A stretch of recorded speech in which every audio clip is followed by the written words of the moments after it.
Hey guys, it's me again, Jessica Sucker. Sorry, I was trying to send it a chance.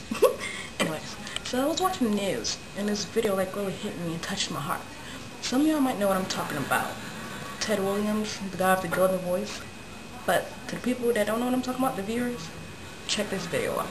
At I-71 and Hudson Street, his handwritten sign says he has the God-given gift of a great voice. Hey, we're going to make you work for your dollar. Say something with that great radio voice. When you're listening to nothing but the best of oldies, you're listening to Magic 98.9. Thank you so much. God bless you. Thank you. And we'll be back with more right after these words. And don't forget, tomorrow morning is your chance to win a pair of tickets to see this man live in concert. Thank you so much. Well, when I was 14 years old, I was born and raised in Brooklyn, New York. When I was 14, I kind of listened to one of our area radio announcers. And I went as a field trip to go meet the guy, and he looked nothing like what he sounded like. So I asked him about that. He said to me, listen, radio is defined theater of mind. And so when he said theater of mind, I just said, well, hey, I can't be an actor. I can't be an on-air personality. Wow, that was amazing. But now, after this video aired all over the internet, I guess, radio stations, news stations, even the NBA, and etc. was calling this guy for, I guess, his gift. Check this video out. The man in the video is 53-year-old Ted Williams from Brooklyn, New York. Homeless 10 years. He says he always wanted to be a broadcaster, but And alcohol and drugs and a few other things became a part of my life. clean now for 2 years. Williams says he somehow ended up living and begging by a Columbus highway. But no more. The Dave and Jimmy Show every weekday morning. Perfect, man.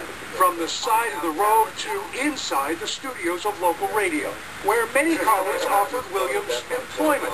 We would like to offer you a voice package of up to $10,000 contract. Even a mortgage. I just didn't know anything is like this wouldn't happen. One call came from 150 miles up the highway from the NBA's Cleveland Cavaliers, who offered him a job.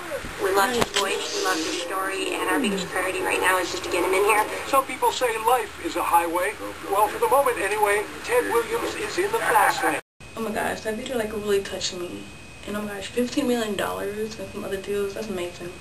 But like I said, I really hope this guy doesn't blow his second chance and take it for granted, because that would be so awful. And this guy's so freaking humble, and it makes me. But, that's all the time I got, guys. So, bye, sucker. Greeting from this show. Ted Williams, good morning and welcome. Good morning, So it has been quite a morning since you talked earlier this morning to Matt and Meredith, because everyone has been wanting to talk to you. Yes, I couldn't even go out and smoke a cigarette. What happened? Somebody grabbed you, then you were on another network? Kidnapped by another morning. Yes, and it's just, oh, God. So what is it like then to have everyone just be grabbing at you like this? Because we should probably tell people that this is just a few days ago. You were asking I was on I-71 in Columbus, Ohio, and Hudson, asking people for money, and it's just outrageous how all of this has just come to be. I mean, I thought God blessed, like I said, in increments, and He just gave me a big deluge of blessings. I feel like $1 million lottery winner, or Dorothy landing in Oz, Susan Boyle. She must have felt the same way, or that kind of.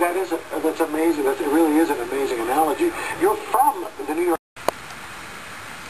enraptured by radio. Yes. Tell us about that. Well, at WWRL, that was a big station here in New York. That's right.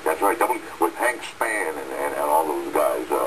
And so we went on a field trip, and the guy that I met, was Hank Spann, and Hank's voice didn't match the character that I witnessed, and it was described to me as being theater of mind. Radio was theater of mind. And so I just wanted to give people an illusion, because sometimes when I was in my heyday, people would, I'd say, come on down to the latest venue that we're having, and people would come down and say, hi, is Ted Williams around?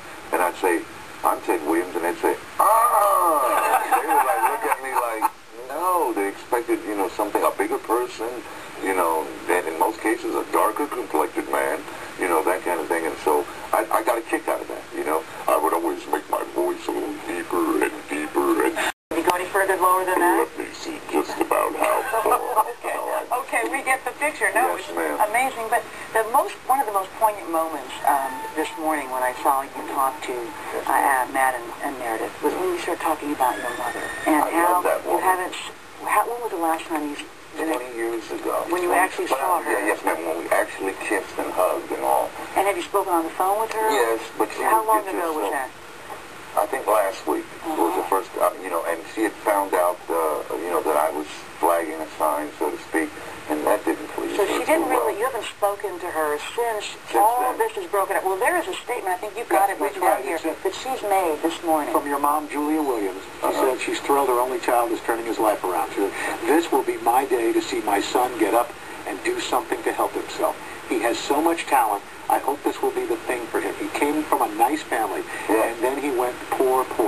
Maybe this will build him up and let him see that there's more in life than hanging around with the wrong people and taking drugs. That sounds like Mom. That sounds So, like her. so what did happen? Well, again, in 1993, I just started taking everything for granted, all of my, the successes and all, and ran into some people who had introduced me to cocaine. And prior to that, I had an alcohol problem, but it